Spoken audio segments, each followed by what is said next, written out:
10 second बाद matter start हो जाएगा।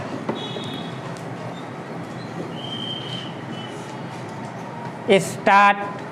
बहनों, शिक्षा संस्थाओं से जब कभी भी मुझे बुलावा आता है तो मैं वहाँ जाने से इनकार नहीं कर पाता, क्योंकि शिक्षा संस्थाओं से मेरा आरंभ से ही कुछ ना कुछ संबंध रहा है और शिक्षा शास्त्र में भी मेरी पहले से काफ़ी रुचि है।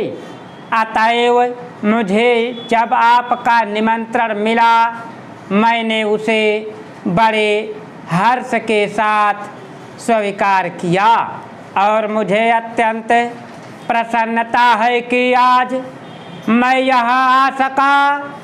आप सब बड़ी सौभाग्यशालिनी है कि आप इस कन्या महाविद्यालय में शिक्षा पा रही हैं, क्योंकि इस महाविद्यालय का इस राज्य में अपना एक विशेष महत्व है और इसका इतिहास नारी जागृत तथा उन्नति का इतिहास है। इसकी स्थापना उच्च आदर्शों को लेकर एवं नारी जागृत तथा राष्ट्रीय उन्नति की पुनीत भावनाओं से प्रेरित होकर आज से बहुत साल पहले एक ऐसे सच्चे समाज सुधारक के द्वारा हुई थी जिनके हृदय में मुख्यतः नारी जाति के प्रति विशेष गौरव और महान आदर था। आप सबको मालूम ही होगा कि हमारे देश में 2 प्रकार की शिक्षा संस्थाएं विद्यमान है। एक तो वे जो अंग्रेजी शासकों द्वारा अपने उद्देश्यों की पूर्ति के लिए स्थापित की गई थी और दूसरी वे जो स्वतंत्र रूप से राष्ट्र प्रेमियों द्वारा राष्ट्रीय भावनाओं से ओतप्रोत होकर अपने देश की संस्कृति एवं सभ्यता को पुनर्जीवित एवं पुनः स्थापित करने के उद्देश्य से स्थापित की गई थी। आपका यह कन्या महाविद्यालय भी लगभग इन्हीं पवित्र भावनाओं से प्रेरित होकर बहुत साल पहले स्थापित किया गया था और आपके लिए यह बड़े सौभाग्य की बात है कि आप में से कुछ आज इस विद्यालय में अपनी शिक्षा समाप्त कर जीवन के कार्य क्षेत्र में प्रवेश करने जा रही है।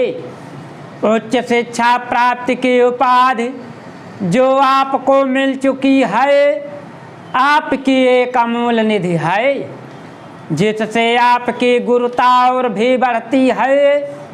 आप में से जो आज प्रमाण पत्र लेकर जा रही है वे इस विद्यालय के सीमित दायरे में से निकलकर जीवन के विशाल प्रांगण में कर्मठ कार्य क्षेत्र में प्रवेश कर रही है। आपके कंधों पर जीवन का महत्वपूर्ण उत्तरदायित्व है और मुझे पूरा भरोसा है कि आप अपनी शिक्षा और अनुभव के बल और आधार पर उसे योग्यता पूर्वक संभाल सकने में सफल हो सकेगी। अब तक आपका विद्यार्थी जीवन रहा, अब आगे आपका व्यवहारिक एवं क्रियात्मक जीवन रहेगा और आपको अपने जीवन के कार्य क्षेत्र में अनेक समस्याओं का सामना करते हुए आगे बढ़ना है।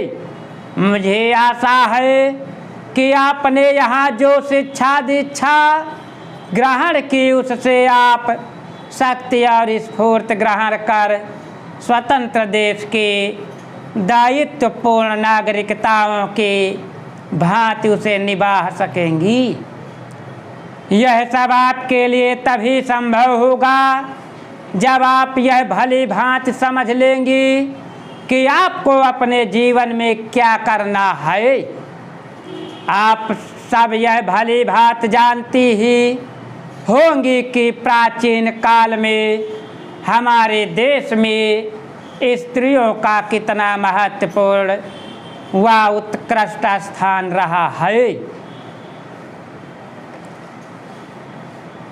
महोदय, जब हम भारत की संपदाओं और उत्पादन के उपादानों के संदर्भ में भारत की अर्थव्यवस्था की चर्चा करते हैं तो उस समय अनिवार्य रूप से उपयुक्त टेक्नोलॉजी से संबद्ध प्रश्न उठ खड़े होते हैं। इसके लिए कोई निश्चित उत्तर नहीं दिया जा सकता। यह तो अलग अलग उद्योग के लिए अलग अलग होगा। कुछ उद्योग अपरिहार्य रूप से पूंजी प्रधान होंगे। इसका हमारे सुधारों और विदेशी निवेश से कोई संबंध नहीं है। हमारे अपने सरकारी क्षेत्र में स्थापित कई उद्योग बहुत ही पूंजी प्रधान है। ऐसे भी कई क्षेत्र हैं जहां उत्पादन के श्रम प्रधान तरीकों का उपयोग होता है और वे प्रतियोगिता का सामना भी करते हैं। सारी दुनिया में आज हम यह देख रहे हैं कि एक जगह वेतन अधिक होने के कारण तथा दूसरी जगह सस्ते विकल्प होने के कारण उद्योग अपने स्थान बदलते रहते हैं। यह बात एक दूसरे से कतई भिन्न हो क्षेत्रों पर भी लागू होती है। जैसे वस्त्र उद्योग, चमड़े का सामान, इलेक्ट्रॉनिक्स और कई अन्य उद्योग अन्य स्थानों से आकर भारत में जो निवेश किए जा रहे हैं वे ठीक इन्हीं कारणों से किए जाते हैं और ये उद्योग बड़ी मात्रा में रोजगार प्रदान करेंगे। यह आर्थिक निर्णय लेने की स्वाभाविक प्रक्रिया का अंग होता है। ऐसा सोचना अनुभवहीनता ही कहा जाएगा कि भारत में पूंजी प्रधान उद्योगों की स्थापना लोग जानबूझकर करें बिना इस बात पर विचार किए कि दोनों देशों में अपेक्षित मूल्य और हमारे सुस्थापित तुलनात्मक लाभ क्या हैं। उसी के साथ जहां पूंजी प्रधान टेक्नोलॉजियां और उच्चतर उत्पादकता तथा वेतन साथ साथ चलते हैं, उनका हमें स्वागत करना चाहिए, उन्हें टालना नहीं चाहिए। अंतिम निर्णय तो बाजार की शक्तियों पर निर्भर करेगा। मुझे ऐसा कभी नहीं लगता कि हमारे उद्यमी निर्णय करने में किसी से कम कुशल हैं।